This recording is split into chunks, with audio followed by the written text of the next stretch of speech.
ये वीडियो सिर्फ बड़ों के लिए है। अगर आप नाबालिग हैं तो कृपया इसे अभी बंद कर दें। इसमें कुछ दृश्य और घटनाएं ऐसी हैं जो आपको परेशान कर सकती हैं। इस कहानी का हर पल आपको चौंका देगा, लेकिन याद रहे इसे रात में अपने जोखिम पर ही देखें, क्योंकि हो सकता है इसके बाद आप अंधेरे से डरने लगे।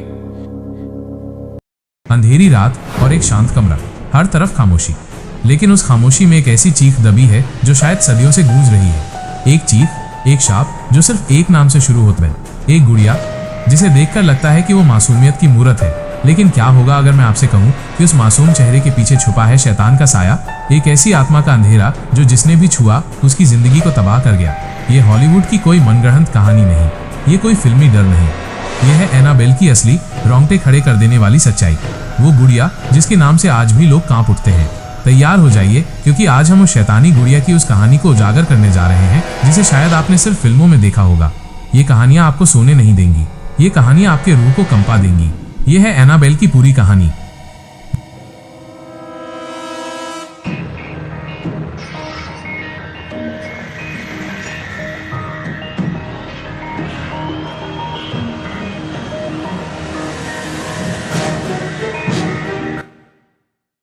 साल था 1968। अमेरिका के हार्टफोर्ड, कनेक्टिकट में रहने वाली एक नर्सिंग स्टूडेंट डॉना अपनी पढ़ाई और अपने दोस्तों के साथ एक साधारण जिंदगी जी रही थी।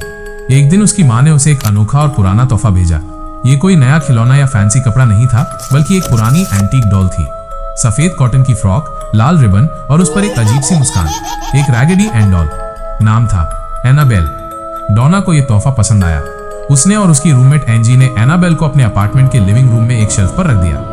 उन्हें क्या पता था कि ये मासूम सी दिखने वाली गुड़िया उनकी जिंदगी को एक ऐसे मोड़ पर ला देगी जहां से वापस आना शायद नामुमकिन था। शुरू में सब कुछ नॉर्मल था, लेकिन कुछ दिनों बाद डॉना को कुछ अजीब सा महसूस होने लगा। जब वो कॉलेज से वापस आती तो कभी कभी एनाबेल अपनी जगह से थोड़ी हिली हुई मिलती। डॉना ने सोचा शायद उसने खुद ही ध्यान नहीं दिया होगा या एंजी ने गलती से हिला दिया होगा, लेकिन ये सिर्फ शुरुआत थी। धीरे धीरे गुड़िया का अपनी जगह बदलना और भी ज्यादा स्पष्ट होने लगा। कभी वो लिविंग रूम के सोफे पर मिलती, कभी बेडरूम के कोने में। और एक दिन डॉना को उस गुड़िया के पास एक छोटा सा हाथ से लिखा हुआ नोट मिला। उस पर लिखा था हेल्प यूएस, और ये लिखाई किसी बड़े इंसान की नहीं बल्कि किसी छोटे बच्चे की लिखाई जैसी थी। डॉना और एंजी पहले तो घबरा गए।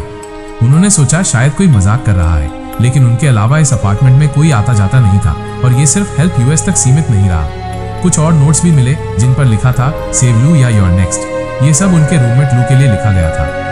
ये अजीब घटनाएं सिर्फ गुड़िया के अपनी जगह बदलने तक सीमित नहीं थी। एक रात डॉना की रूममेट एंजी का बॉयफ्रेंड लू, जो उनके साथ रहने आया था, उसने एनाबेल की इन हरकतों को मजाक में लिया। उसने गुड़िया को उठाया और उसके साथ मस्ती की, उसकी बेइज्जती की, और यहीं से शुरू हुआ असल डर। उसी रात लू को अपने बिस्तर पर एक बुरा सपना आया। उसने महसूस किया जैसे कोई उसका गला दबा रहा है। उसने अपनी आंखें खोली तो उसे अपने ऊपर कोई नहीं दिखा, लेकिन उसने देखा कि एनाबेल गुड़िया उसके पैरों के पास पड़ी है। जब वो उठा तो उसके सीने पर 7 निशान थे, माइनस जैसे किसी पंजे के घाव, 3 लंबे और 4 छोटे, जैसे किसी ने उसे बुरी तरह से नोचा हो। लू पूरी तरह से घबरा गया। ये कोई सपना नहीं था, ये हकीकत थी। ये साबित हो गया था कि इस गुड़िया में कुछ ऐसा है जो सिर्फ जगह बदलना नहीं बल्कि नुकसान भी पहुंचा सकता है। इन सब हादसों के बाद डॉना को समझ आ गया था कि ये कोई साधारण मसला नहीं है। उसने फाइनली एड और लॉरेन वॉरेन को बुलाया। उस समय के सबसे जाने माने पैरानॉर्मल इन्वेस्टिगेटर थे।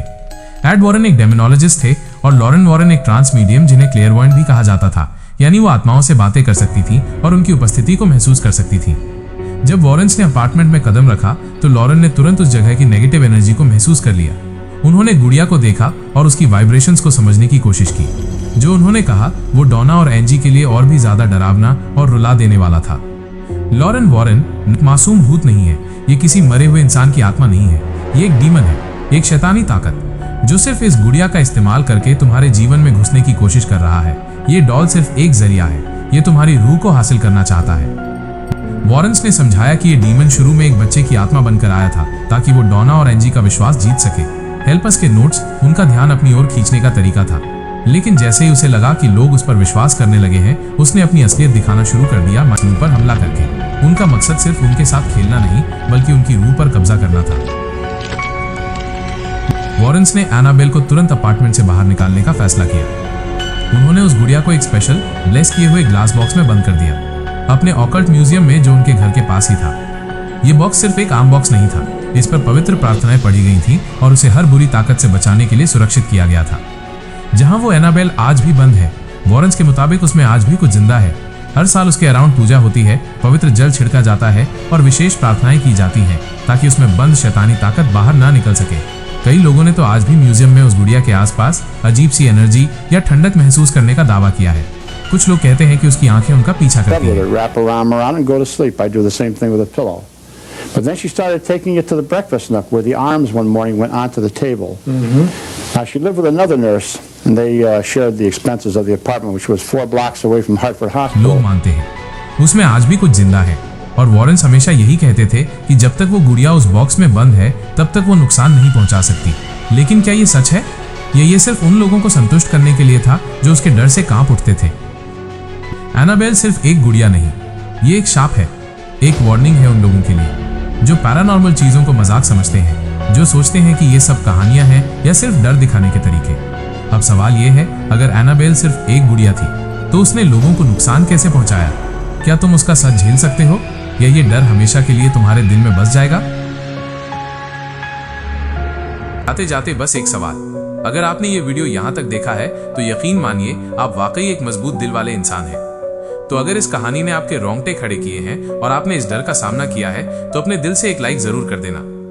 आपका हर लाइक हमें ऐसी ही और कहानियां लाने के लिए हिम्मत देता है। आपका बहुत बहुत धन्यवाद।